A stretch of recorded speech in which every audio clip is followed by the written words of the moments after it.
जय हिंद साथियों, मैं निशा सैनी आपके अपने यूट्यूब चैनल निशा सैनी स्टेट 24 में आप सभी का स्वागत है। जैसे कि आपका जो यूपी पुलिस है यूपीएसआई एग्ज़ाम है, उसमें एक टॉपिक है मानसिक अभिरुचि। मानसिक अभिरुचि के तहत जो सब टॉपिक है आपका एक सांप्रदायिक सद्भाव। सांप्रदायिक सद्भाव इतना महत्वपूर्ण टॉपिक है आपको, क्योंकि उसको विस्तार से समझने की आवश्यकता है। क्योंकि जो प्रश्न है आपके सीधे सीधे नहीं बनते हैं, जो भी बनते हैं वो डायरेक्टली इनडायरेक्टली ही बनते हैं एज ए केस स्टडी के रूप में। तो यहाँ पर हमें समझने का प्रयास करना है कि जो टॉपिक है इतना व्यापक है, आपका एक यूपीएससी के एग्ज़ाम में भी ये एक इथिकल वे में टॉपिक पूछा जाता है, ताकि प्रशासन में इसकी क्या भूमिका है और ख़ास तौर पर पुलिस प्रशासन में इसको किस तरीके से समझा और व्यक्त किया जाता है। एक वीडियो हमने पहले इसमें जारी कर दी है मैंने, ये सेकंड पार्ट है। आप पहले पार्ट को भी सुनिएगा तो अच्छे से आप कोरिलेट कर पाएंगे। आज जो चर्चा करते हैं हम भय, संदेह एवं घृणा सामाजिक जो समरसत्ता को तोड़ते हैं।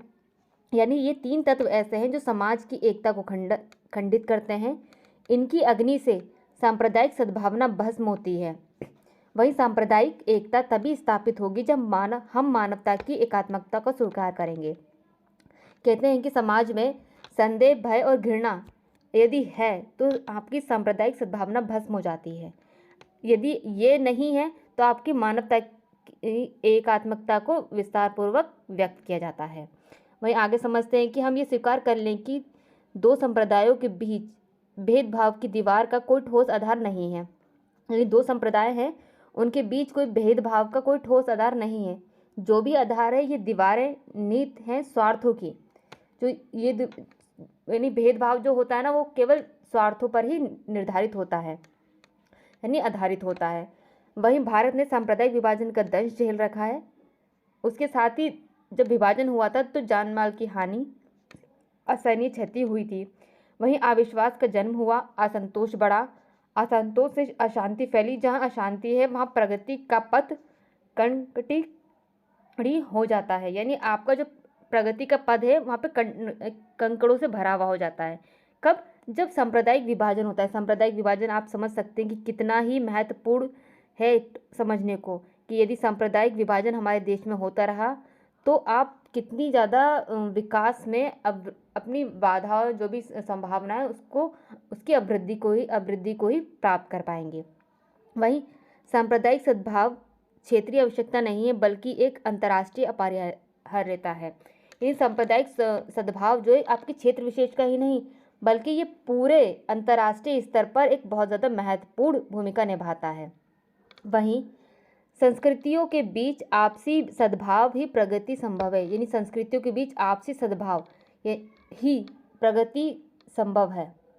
यानी आपसी सद्भाव यानी संस्कृतियाँ, हमारी जो भी कल्चर है, हम सब लोग मिलकर अपने कल्चर को सेलिब्रेट करेंगे तभी हमारी प्रगति संभव है। यानी एक ही इंसान सिर्फ होली मना रहा है, केवल एक ही इंसान दिवाली मना रहा है या एक ही इंसान ईद मना रहा है, तो ऐसी तरीके से नहीं होता है समाज में।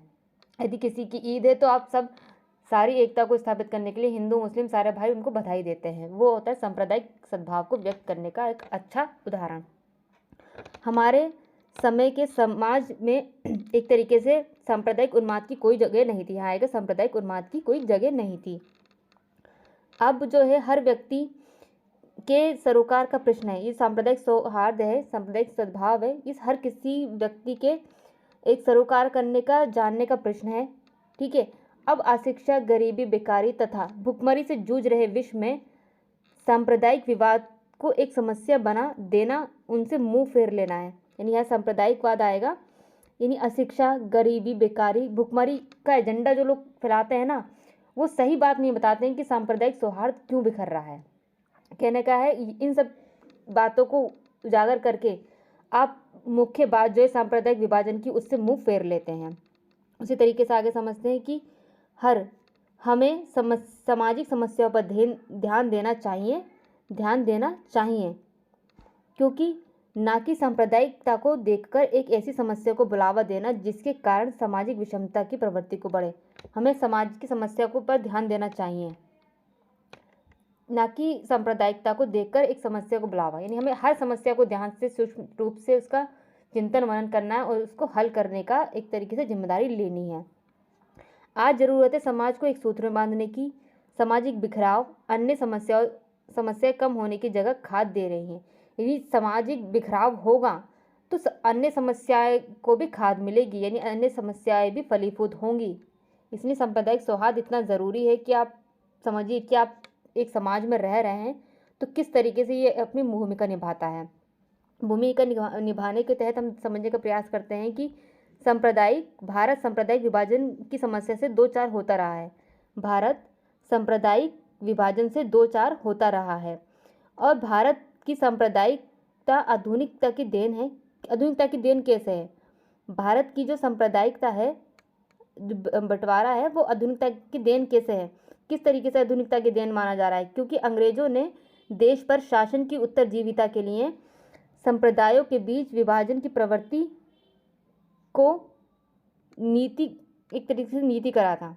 विभाजन की प्रवृत्ति की नीति को करवाया गया था कि आप हिंदू मुस्लिम और अन्य क्षेत्रों में हर किसी का विभाजन करा था किसने? ब्रिटिश शासन ने। तभी कह रही है आधुनिकता की देन है।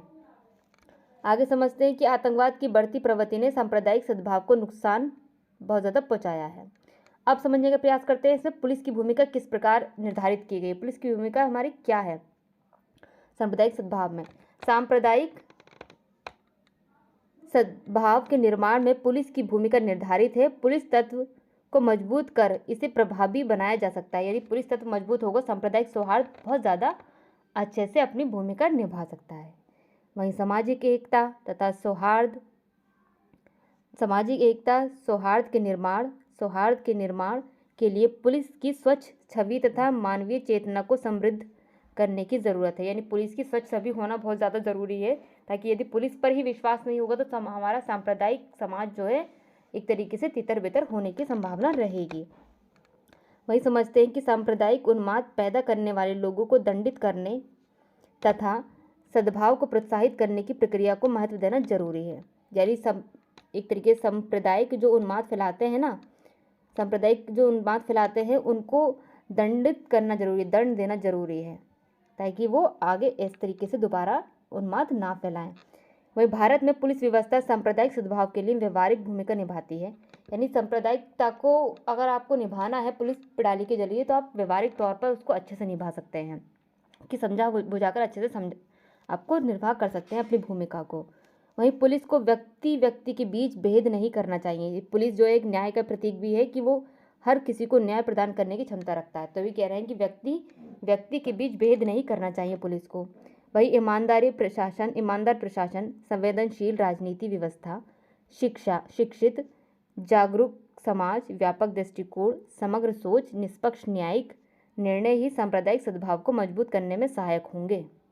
यानी ये सब आपके जो लक्षण है ना, ये सांप्रदायिक सद्भाव को मजबूत करने के लिए आवश्यक होंगे। कौन कौन सा? कि ईमानदार प्रशासन होना चाहिए, संवेदनशील राजनीतिक व्यवस्था होना चाहिए, शिक्षित व जागरूक समाज होना चाहिए, व्यापक दृष्टिकोण होना चाहिए, समग्र सोच होनी चाहिए, निष्पक्ष न्याय होना चाहिए, निष्पक्ष न्याय की निर्णय की क्षमता होनी चाहिए। वही सांप्रदायिक सद्भाव को मजबूत करने में सहायक होते हैं। आगे समझने का प्रयास करते हैं कि सामाजिक एकता एवं सौहार्द के निर्माण के लिए पुलिस की स्वच्छ छवि एवं मानवीय चेतना को समृद्ध करने की ज़रूरत है। यानी पुलिस की स्वच्छ छवि, यानी पुलिस पर विश्वास किस तरीके से समाज आपका बनाएगी, वो ज़्यादा ज़रूरी है आपके सामाजिक सौहार्द के लिए पुलिस प्रणाली की भूमिका के तहत। वही मानवीय चेतना को समृद्ध करने की ज़रूरत है। ये सभी हमने पॉइंटों को समझा सामाजिक सौहार्द के जरिए। सामाजिक सौहार्द आपका इतना व्यापक टॉपिक है, आप दोनों ही वीडियो को अच्छे से समझिएगा, ताकि वो आपके प्रश्नों को सही तरीके से हल करने में आपकी मदद मिले। आप हमारे साथ बने रहिए। इसी तरीके से और भी टॉपिक्स की जानकारी के लिए हम ऐसी वीडियो लाते रहेंगे। यदि आप PDF चाहते हैं तो हमारे डिस्क्रिप्शन बॉक्स में टेलीग्राम की लिंक है, आप उसको ज्वाइन कर सकते हैं। जय हिंद, जय भारत।